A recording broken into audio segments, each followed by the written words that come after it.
पूर्व बोध की बहुत बड़ी कीमत। क्या कीमत महाराज?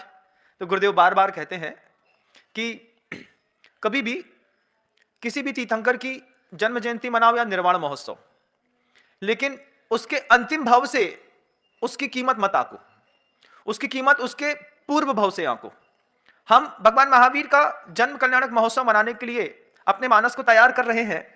आचार्य श्री जी कहते हैं इस बात को कि भगवान महावीर की उस तीर्थंकर प्रकृति और उस तीर्थंकर की सत्ता के दर्शन बाद में करना, पहले उस सत्ता के दर्शन करो जिस सत्ता में सबसे पहले उनके जीवन में धर्म आ गया।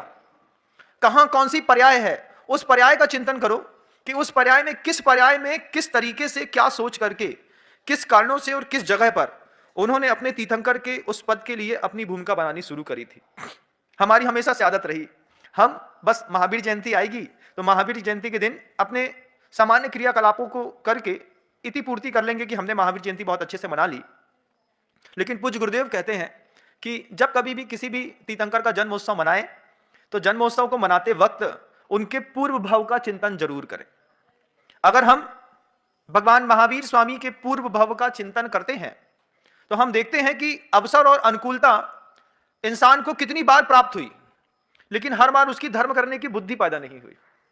यही भगवान महावीर जो 24वें तीर्थंकर के रूप में इस सृष्टि पर आज जिनका शासन चल रहा है, ये आदिनाथ स्वामी के पुत्र भरत के पुत्र बने थे। भगवान आदिनाथ जो युग के प्रथम तीर्थंकर, उन तीर्थंकर का पुत्र भरत चक्रवर्ती, उस चक्रवर्ती का पुत्र बने थे किसी भाव में मारीची के नाम से। क्या चीज? हाँ, भगवान आदिनाथ के पोते।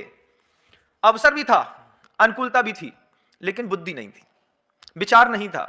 जाकर के पूछा कि ये मेरा पुत्र जो है ये आगे चल के इसका क्या भविष्य है, तो आदिनाथ स्वामी ने कह दिया इसी काल में अंतिम तीर्थंकर बनेगा ये मारीची। सुन लिया तीर्थंकर के मुख से, जो कभी असत्य का प्रतिपादन नहीं करते, उनके मुख से सुन लिया कि मुझे तीर्थंकर बनना है। आज कितनी बड़ी अनुकूल, सोचिए कितनी बड़ी बात है कि तीर्थंकर की सत्ता, उस प्रकृति का उदय आना ही अपने आप में अद्भुत है। अवसर भी था, अनुकूलता भी थी, लेकिन उपयोग की पवित्रता नहीं थी। थोड़ा सा मन के अंदर घमंड, अहंकार क्या आ गया। 4 कसायों में से एक कसाय उस शब्द को सुनते के साथ ही पैदा हो गई, मान कसाय, मैं तो अब तीर्थंकर ही बनूंगा। अब घमंड ने जो मुंह से बुलवा दिया और पूरी की पूरी सृष्टि पर 363 मतों का।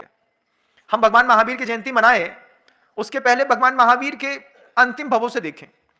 आगम में उससे पूर्व के भी उनके कई भाव रहे होंगे, लेकिन आचार्य हमेशा कहते हैं जिस भाव से तुम्हारे जीवन में धर्म दिखाई देगा, ग्रंथों में चर्चा भी बस उसी भाव से शुरू होगी।